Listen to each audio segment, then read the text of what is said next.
Estamos innovando para hacer tus viajes más cómodos, seguros y las vías más ágiles.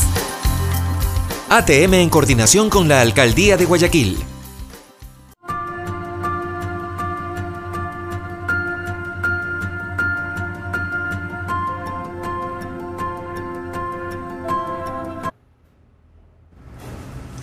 Muy buenos días amigos, viernes 29 de marzo del 2019. Yo soy Gabriela Yepes y les doy la bienvenida a su programa Café La Posta. Antes de empezar la entrevista quiero agradecer a nuestros auspiciantes que nos permiten estar cada mañana aquí junto a ustedes. Gracias a Hyundai, gracias a la ATM, la Autoridad de Tránsito Municipal de Guayaquil, gracias a la Cooperativa Andalucía, como siempre lo digo, siempre cargo aquí mi tarjeta conmigo que nos permite pagar los consumos de la posta. Y esta vez también quiero hacer una mención especial a esa iniciativa maravillosa del municipio llamada Guagua Centros, en donde cuidan a los niños más chiquitos para que las mamás puedan ir a trabajar. Ahora amigos, pasemos a las noticias en caliente.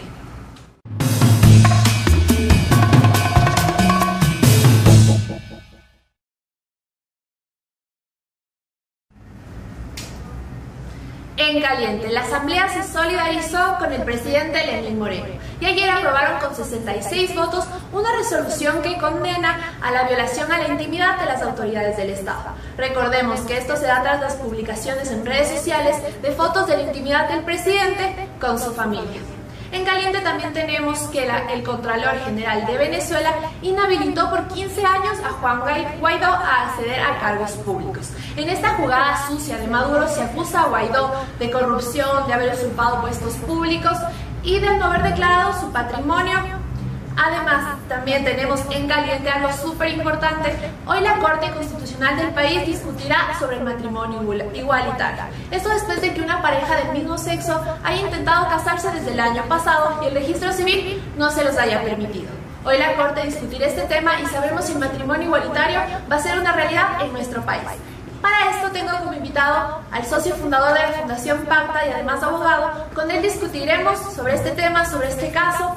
Acompáñenos a la entrevista con Diego Corral.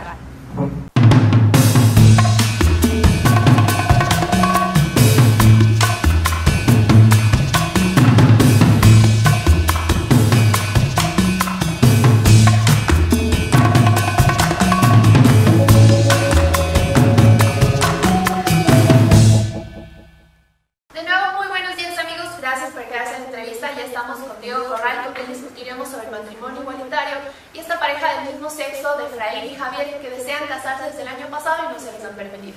Bienvenido, Diego. Muchísimas gracias, Gabriela. Es un placer estar aquí. Muchas gracias por invitarme, ya que este es un tema de gran trascendencia y es importante que la ciudadanía conozca el respecto. Bien, Diego, me gustaría empezar para que la gente sepa un poco más de este tema, conocer primero el caso de Efraín y Javier. Cuéntanos, por favor. Bueno, el caso de Soria y Javier Benalcázar tiene que ver con ellos acudiendo al registro civil buscando que se reconozca su unión como un matrimonio. Esto fue el año pasado. Esto fue el año pasado, correcto. El registro civil se negó a registrar su matrimonio, por lo cual se presentó una acción de protección. La acción de protección fue negada en primera instancia, se apeló y la Corte Provincial subió consulta a la Corte Constitucional para poder resolver el caso de Efraín y de Javier. Antes de pasar a esta parte legal que puede ser un poco complejo, ¿tú sabes qué le dijeron en el registro civil a Efraín y Javier? ¿Cuáles son las palabras que les dijeron? Textualmente no podría reproducir las palabras, pero fue más que nada la negativa estableciendo que la Constitución, el Código Civil y la ley que rige el registro civil establecen que el matrimonio es la unión entre hombre y mujer y por lo tanto no podían casar a dos hombres. Justamente la asesora de Red Familia y Vida, Amparo Medina, ella ha dicho que justamente en el artículo 67 no se habla únicamente del matrimonio como una institución entre hombres y mujeres. Y ella dice, ¿por qué irnos contra la Constitución y lo que dice? ¿Por qué hacerlo? No nos estamos yendo en contra de la Constitución. O sea, todo el tema que se está presentando hoy día en la Corte Constitucional es una pregunta que la Corte Provincial realiza de si se puede aplicar directamente la opinión consultiva de la Corte Interamericana o si en efecto se requiere una reforma constitucional. Ahora, si analizamos el artículo 67 de la Constitución, en la manera en la cual está escrito, dice: el matrimonio es la unión entre hombre y mujer. No usa palabras de exclusividad. Viéndole desde ese punto de vista y buscando que se haga una interpretación hermenéutica, que es lo que se quiere hoy día en la Corte Constitucional, que tome en cuenta todos los tratados internacionales sobre derechos humanos, la Constitución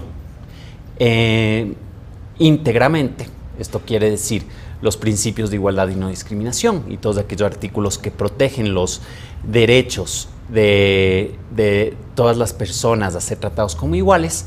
Entonces lo que tenemos entendido es que, si bien es cierto que el matrimonio es entre hombre y mujer según el artículo 67, no está limitado a eso, no es exclusivamente eso, sino también puede darse el matrimonio para parejas del mismo sexo. Muy bien, eso es en cuanto a la Constitución. Me gustaría hablar de esta opinión consultiva de la CID, de la Corte Interamericana de Derechos Humanos. ¿De qué habla esta convención? ¿Qué se habló y por qué va a influir en nuestro país para el matrimonio igualitario? Esta vez justo en este caso de Efraín. La opinión consultiva número 24 fue solicitada por el Estado de Costa Rica en el año 2017.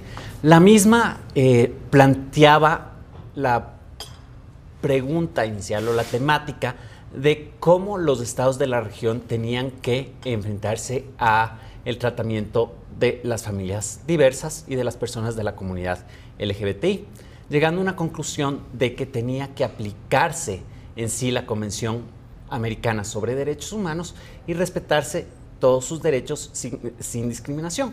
Esto es, que se les diera el mismo acceso que a todas las personas, a todo el resto de ciudadanos en un estado. Esta opinión consultiva es de suma importancia para el caso de hoy, debido a que en la evolución de la Corte Interamericana de Derechos Humanos y del Ecuador como parte de este ente, como Estado signatario del Pacto de San José, se somete de forma vinculante a las interpretaciones que la Corte Interamericana realiza sobre los tratados de derechos humanos.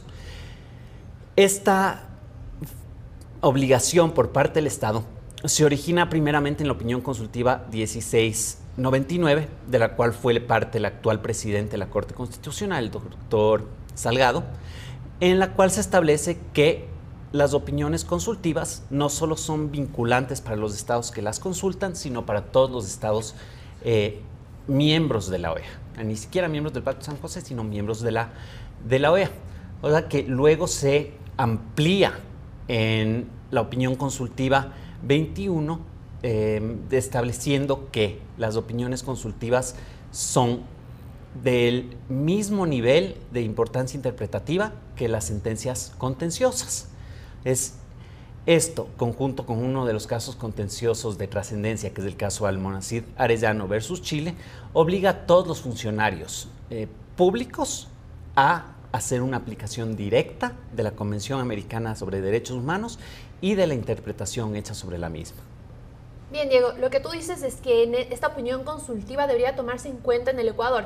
Te repito más de Amparo Medina, que es bastante productora de la familia en contra del aborto. Ella dice que esto se firmó en Costa Rica y que únicamente tendría validez en Costa Rica. Pero tú lo que estás diciendo es que tendría que hacerse válido en todos los estados. ¿El Ecuador obligatoriamente, o en esta opinión se dice obligatoriamente que el Ecuador debe cumplir con esto?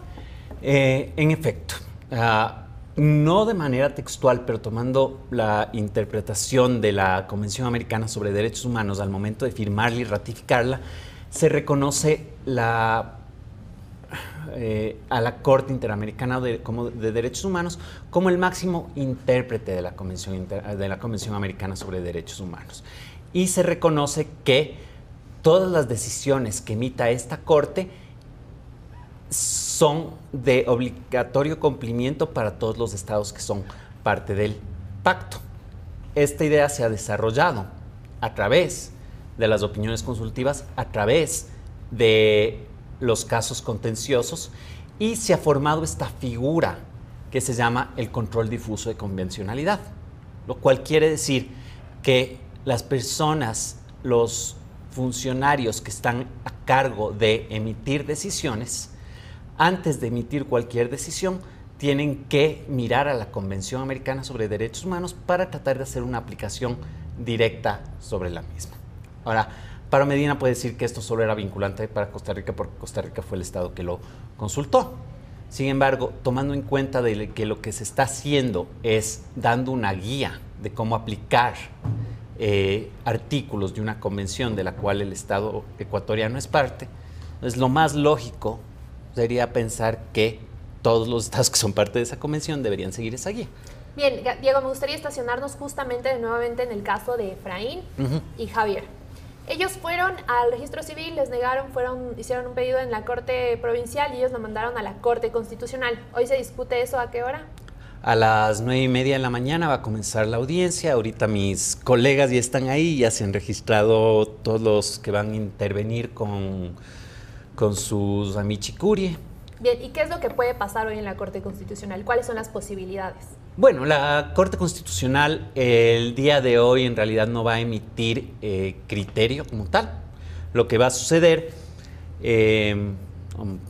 para que se entienda cómo es el proceso, es que primeramente se va a abrir el registro a los intervinientes. Efraín hablará por 10 minutos, luego los abogados de la Fundación Pacta harán su intervención por 10 minutos y luego todas las personas que se han registrado como terceros interesados, que son 37 personas distintas, tendrán 7 minutos para interponer sus amici curie, o lo que ellos piensan respecto a este caso, y luego la Corte tomará en cuenta todas estas decisiones y todas estas posiciones y tendrá la opción de, si lo requiere, hacer preguntas a los intervinientes. Una vez concluido el día, la Corte Constitucional, la admisión, dará respuesta no en público a la consulta realizada por la Corte Provincial. Y esta respuesta bajará para la Corte Provincial, la cual llamará una audiencia en el cual resolverá el caso de Efraín y Javier basado en la respuesta que le dieron a la consulta. Bien, pero esto no solo sería un beneficio para Efraín y Javier, sino sería ya para todas las parejas del mismo sexo que desean casarse, ¿no? Sí, entendiendo que la consulta de la Corte Provincial lo que pregunta es si la opinión consultiva 24 es directamente aplicable o si se requiere una reforma a la Constitución, al Código Civil y a la ley que rige el registro civil. Al absolverse esta consulta, digamos que la Corte Constitucional establece que sí es de aplicación directa y que no se requiere esta reforma, entonces el registro civil tendrá que acatar esta idea y cualquier persona que vaya a querer casarse, a registrar su matrimonio, se le debe permitir, cualquier pareja del mismo sexo que lo haga, porque la Corte ha decidido que la opinión consultiva es de aplicación directa, sin necesidad de reforma y que no es inconstitucional.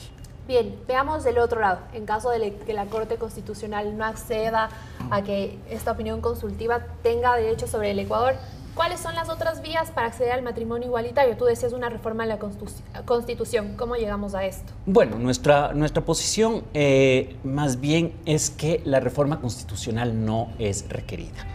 Que al hacer una interpretación hermenéutica, una aplicación integral de los tratados de los cuales el Ecuador es parte, de la Constitución en sí, en todo su conjunto, ya existe el derecho del matrimonio civil igualitario, sino que el problema radica en la aplicación o falta de aplicación por parte del registro civil.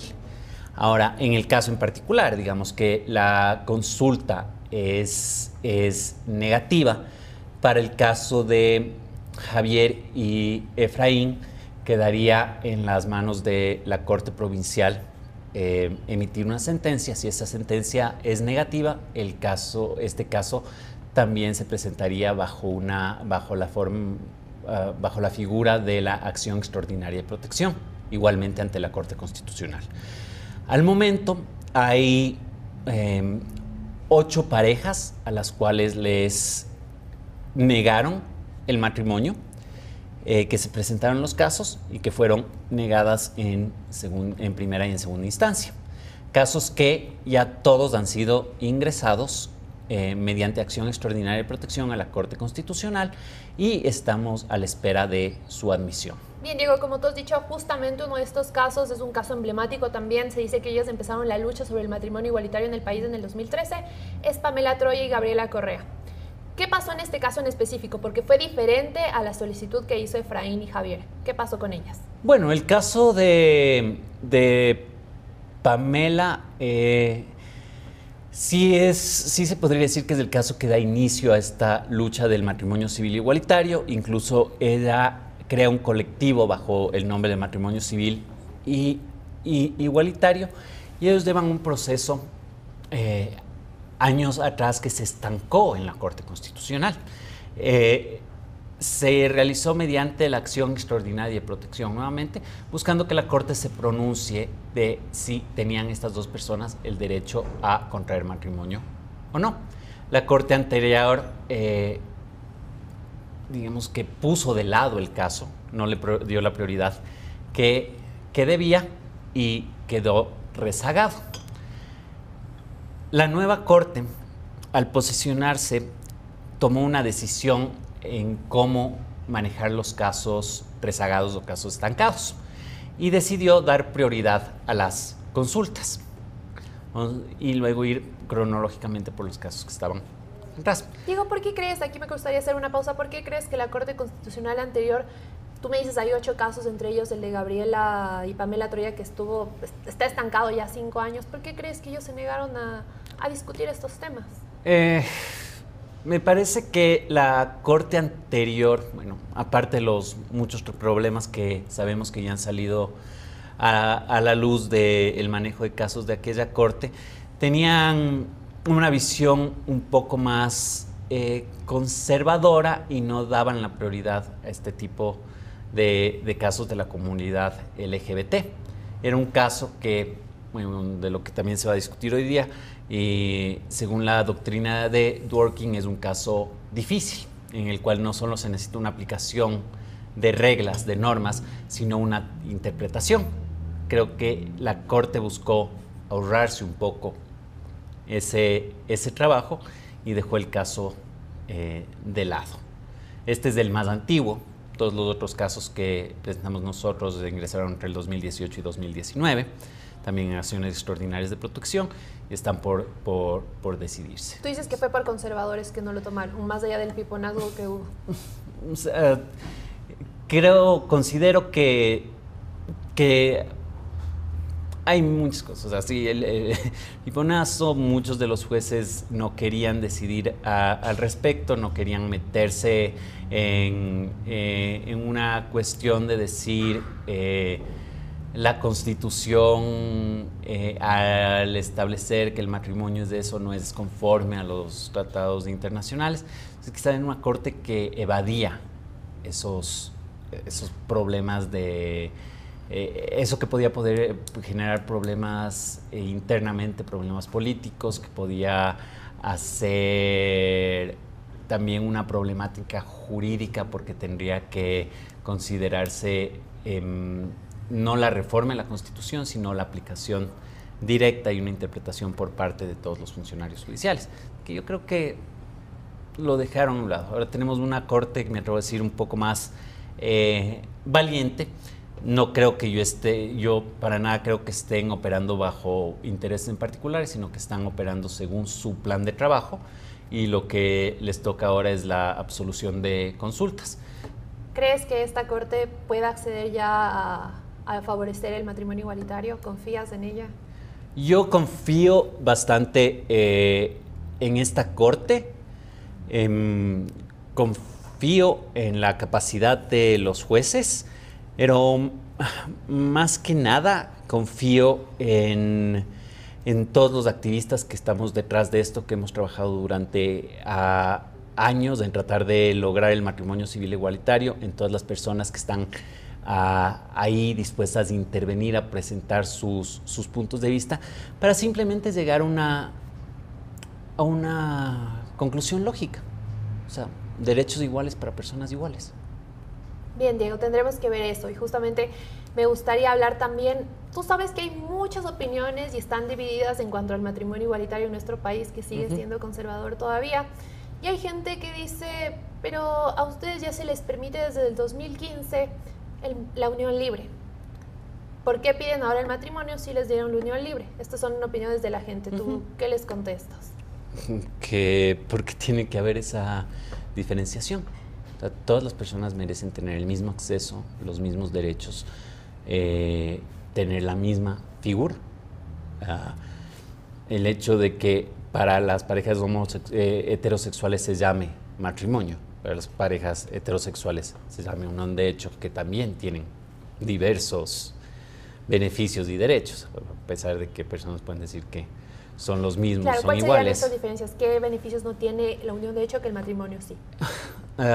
Nosotros estamos, más que nada es una visión social, es una visión legal del acceso que se permite a las parejas dentro de un matrimonio heterosexual, que casi ni se cuestiona. El acompañamiento en situaciones de emergencia, en centros médicos, las visitas, los accesos a beneficios como el seguro, beneficios que sí se aplican a las parejas heterosexuales casadas. La posibilidad de adopción sin mayor riesgo y dificultad. Simplemente el hecho de poder llevar un día a día sin ser cuestionados. Perfecto, tú has introducido este tema de la adopción. ¿Ustedes están luchando también por esto, por el matrimonio igualitario, el siguiente paso en caso de que se apruebe el matrimonio, o a la misma forma están luchando también por la adopción de parejas del mismo sexo? Sí. El plan es que esto sea un reconocimiento integral de derechos. El permitirse la adopción, el seguir adelante con el registro de hijos e hijas de parejas del mismo sexo, como ya se planteó en el caso Satia, también resuelto por la Corte Constitucional. Justamente hablando de este caso, Satia, ¿tú crees que los derechos para las comunidades LGBTI en el país han avanzado? Teniendo el conocimiento que hace menos de 20 años, un poquito de 20 años, esto era considerado como un crimen, digamos. ¿Crees que ha avanzado o todavía seguimos estancados? No, yo creo que desde un punto de vista legal ha habido una progresividad, no solo a nivel nacional, sino a nivel mundial. Y ha sido un avance en un periodo bastante corto. Como tú bien mencionas, la despenalización de la homosexualidad se dio en el Ecuador recién en el año 1997. En ese tiempo se ha logrado conseguir muchísimos más avances, visibilidad, acceso a derechos, reconocimiento de derechos que no existían antes, y en un tiempo relativamente corto. Nuestro país también fue uno de los atrasados, digamos, en ese sentido, pero ha seguido evolucionando. Estamos en el lado correcto de la historia, no estamos tan retrasados como países como la India, que recién despenalizó la homosexualidad el año pasado por una decisión de la Corte Suprema, y se está buscando un cambio en la normativa para luego poder hacer un cambio en la política pública. Eso en lo legal, teórico, en lo que está en el papel. Bien, Diego, justamente tú dices en lo legal, esto ha sido lo que ha sucedido en el país. En cuanto a la sociedad, en cuanto al comportamiento de la gente, ¿crees que hemos avanzado para respetar a las personas que tal vez piensan diferente o tienen diferentes gustos? Yo creo que el tema de respeto ha avanzado en cierto sentido, pero el cambiar el chip, las perspectivas, las visiones como tal, es una lucha diaria, porque los chistes discriminatorios, el hecho de humillación, de pláticas detrás de puertas cerradas en redes sociales, sigue siendo bastante agresivo, sigue siendo pensando en las personas homosexuales como menos. Y es algo que socialmente sí se necesita cambiar, pero se vuelve difícil sin hacer un cambio desde la estructura general. Tratar de que no se vean las diferencias, sino que se vean las similitudes. Tratar de explicar cuáles son los cambios. Porque lamentablemente es una sociedad en la cual la heteronormatividad y el patriarcalismo estructural sigue muy vigente y muy prevalente. Ese dominio masculino y de los roles de la masculinidad sigue permeado en casi todos los aspectos de la sociedad, de las maneras en las cuales tienen que comportarse un hombre, tiene que comportarse una mujer. Y esta idea de que a un hombre o a una mujer le puede gustar una persona de su mismo sexo es desvalorizada e incluso pensada como vi en muchos de sus comentarios cuando ustedes pusieron el video, considerado una abominación o antinatural, que son realmente perspectivas muy anacrónicas y desde una posición muy cerrada y muy visceral. Bien, tú ya has hablado de que nuestro país se ha avanzado en cuanto a la jurisdicción, todavía hace falta en cuanto a la opinión de la gente, en cuanto a esa visión de la gente. Pero ¿cómo estamos en relación a otros países? Tú nos has comparado con India, que está muy atrasado, pero ¿quiénes están adelante de nosotros y se debería seguir el ejemplo de ellos? ¿De qué países estamos hablando? Bueno, ahora el país uno de los que es ejemplo es Canadá. Bajo la nueva administración de Justin Trudeau y su gabinete de personas sumamente preparadas, inclusive teniendo legisladores encargados de la causa de la comunidad LGBTI. Tanto así que siguen tratando de cambiar la legislación dentro del Canadá, pero también están haciendo un apoyo financiero, logístico y capacitación a países que están en este proceso de cambio, de crecimiento.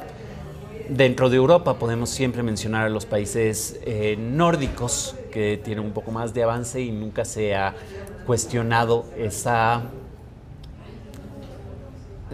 se ha cuestionado, pero ya se toma como la discriminación como un atentado, como un error, y no se le ve tanto así.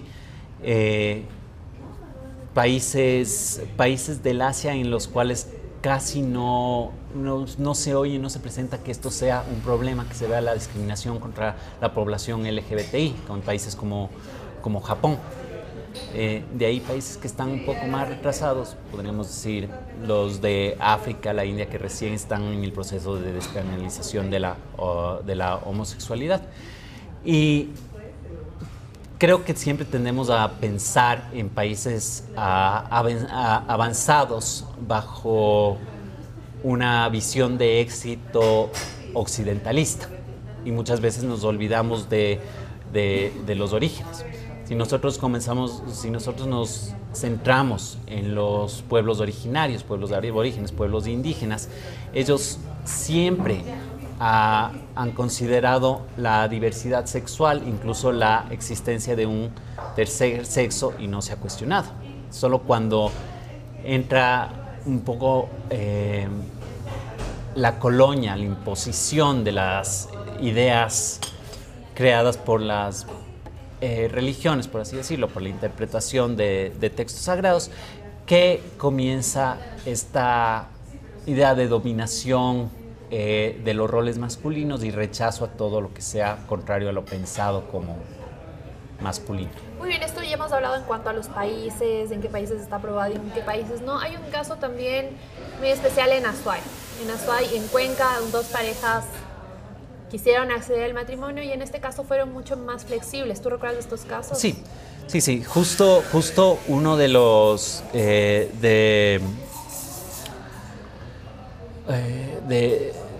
una de las personas de esta pareja se encuentra aquí en Quito para participar en la audiencia. En Cuenca el caso fue mucho más abierto en el sentido de que fue aprobado en primera instancia. Sin embargo, cuando llegó a la Corte Provincial de Azuay, fue negado. Aquí en Quito también sucedió algo similar en el caso de Silca, que se aprobó en primera instancia, pero una vez que llegó a la Corte Provincial también fue rechazada la decisión de primera instancia. El caso fue bastante sonado, era una condición, era una situación bastante histórica y más que nada en una ciudad que, según la percepción de la mayoría del país, siempre ha sido muy, muy conservadora. El ver este cambio de posición y este reconocimiento de que existe el matrimonio civil igualitario, casi sin dudarlo, fue emblemático. Simplemente llegó a la Corte Provincial y la Corte Provincial consideró que la interpretación hecha en primera instancia era errónea. Esto incluso tuvo como consecuencias encausar en una de las parejas, que era una pareja con una mujer trans, que ella cayera en una depresión tremenda, porque su punto de vista no era tanto el activismo, la lucha, la reivindicación de derechos de la comunidad LGBTI, sino ella simplemente tomaba esta posición. Yo soy una mujer, quiero ser tratada igual que todas las mujeres y quiero sentirme normal y como parte de la sociedad. De muy adentro. Ella solo quería el matrimonio porque era algo que le correspondía por ella sentirse mujer. Bien, Diego, muchas gracias por acompañarnos. No te molestamos más porque tienes que ir a la Corte Constitucional. Ya nos contarán qué sucede con este caso. Y muchas gracias a ustedes, amigos, por acompañarnos en este tema que es tan importante. El tema está sobre la mesa. Hay gente, parejas del mismo sexo que está buscando el matrimonio igualitario como todos. No existen únicamente derechos para mujeres, para hombres o para gente de la comunidad LGBTI. Todos tenemos que acceder a los mismos derechos. Hoy la Corte Constitucional nos dirá si en el país hay luz verde para el matrimonio igualitario y así para el cumplimiento de derechos para todos. Gracias por acompañarnos y que tengan un excelente fin de semana. El lunes estará aquí acompañándolos Anderson Boscan con más de Café de la Posta.